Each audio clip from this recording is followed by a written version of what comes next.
consistently, Western Conference is talked about as the better conference in the NBA. Yep. But this year, we got Raptors, Sixers, Bucks, Celtics. And then next year, we might be looking at the Knicks. So, I mean, but then you go to the West, right? The Blazers. Blazers, basically. In my opinion, the Blazers are going to be the next dynasty of the West. Now, I'm not saying they're going to be going to the finals every year, but they're going to be the best team in the West going forward for the foreseeable future. Because we don't know who the Rockets can add. Yep. We don't know if the Denver Nuggets are going to get another superstar next to Jokic. We know the Warriors are going to lose KD most likely. The Blazers are ready. Yeah. You got Dame, CJ McCollum, you got Yusuf Nurkic, and his Canner behind him, Zach Collins behind him. You got Evan Turner. Mo Harkless is an underrated guy. Al-Farouq Aminu. Seth Curry. They're stacked roster, man. So I'm thinking because Yusuf Nurkic wasn't in this playoff run in 2019. So I'm thinking going forward, if they add a superstar, you think if they could add a superstar, but I think they're ready now because the Rockets, I don't know, they can't sustain it. I said this before. I told everybody this. They're not going to sustain this way they're playing. They're not going to get past the Warriors. I've been saying it for the longest, man. I think the Blazers are one player away from being a threat in the I think they're one player away from actually making the. I don't think they're there yet, but I think they're definitely a small forward away, like a Paul George or like a Jimmy Butler in next year's free agency. I think they're that player away from making the. Carmelo Anthony.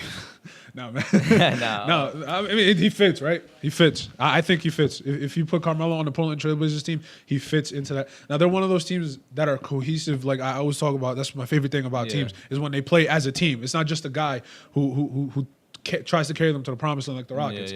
You know, they get in these sneaky open spots. They know how to. They're basically well oiled on offense. I don't know how Terry Stotts does it, but he does it. Yeah. And Dame, obviously, not a lot of people talking about him as a passer, but when they run plays through Dame, he's actually the guy creating a lot of what happens. CJ McCollum's a great scorer. 41 points. Oh man, he's underrated, bro. CJ McCollum is really underrated. I think he might be one of the top 3 shooting guards in the NBA. Bro, he's him and bro. Like I said before, man. I really think the Blazers are just one player away from championship DNA right there, man. Defensively, though, you think that I don't know.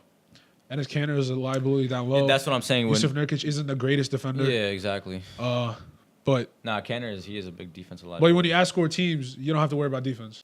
The Warriors dynasty is over. Kevin Durant might be gone. Mm-hmm. We don't know. Boogie Cousins might be gone. Klay Thompson might be gone. I'm concerned about him too. Denver Nuggets, I don't know, bro. They need a couple more seasons. Yeah, they do. They're a really young team right now. The problem is I don't like people talking about them as if like they're you know the team like West, coming up in the league. No, they're talking about like the Nuggets are for real because the West, if it's a better conference, you're talking about the Nuggets. Nah, Chief.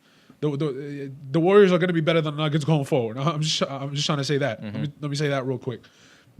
If they can stay consistent, if Dame can keep dropping 30, if CJ can still do what he's doing, they're going to be unstoppable. They're going to be the next team to beat in the West. Melo to Blazers has been in the talks for how long? I don't know. This is rumors. It's not even like in the talks, but it's rumors. Like he's the perfect fit for Terry Stotts and the Portland TrailBlazers.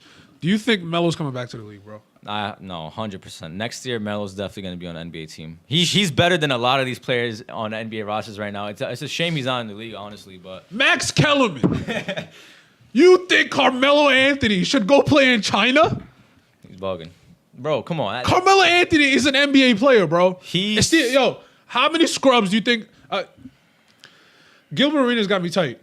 He was telling Vince Carter retire so bullshit. Dudes can have a chance. You know how many scrubs the Atlanta Hawks have? Vince Carter earned that, bro. He earned that opportunity, bro. He's a veteran, 22 years. Come on. That's BS. Come on. Bro, man, people are quick to forget. This man, Melo, was when he was in his oh my gosh. When he was in his Denver days and his early Knicks days, oh man.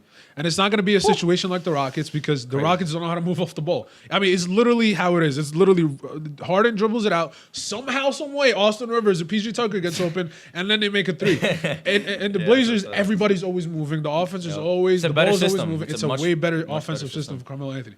And if he gets in shape and he's with Chris Brickley, I'm not sure if Chris Brickley is exactly like a body trainer, but he's a good basketball trainer. Yep. So, but if Carmelo Anthony can get in fitness shape, then he's definitely going to be an NBA player next season. Bro, Melo still got a little. He got juice left in him, bro. Come on, that's people.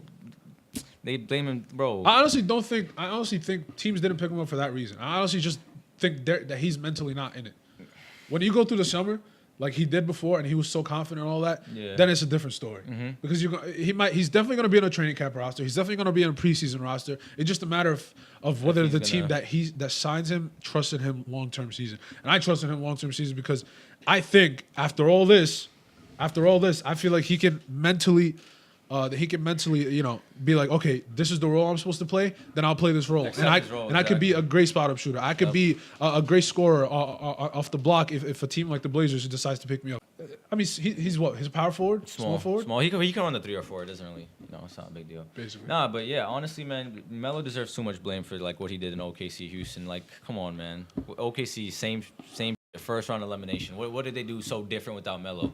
I don't see any difference. Houston. I don't care. They're losing anyway. It doesn't really matter. They're losing. They're not a good team, in my opinion. They're just not a good team. It's a one-man team. Harden comes up the court, isos every play. That's what their offense is.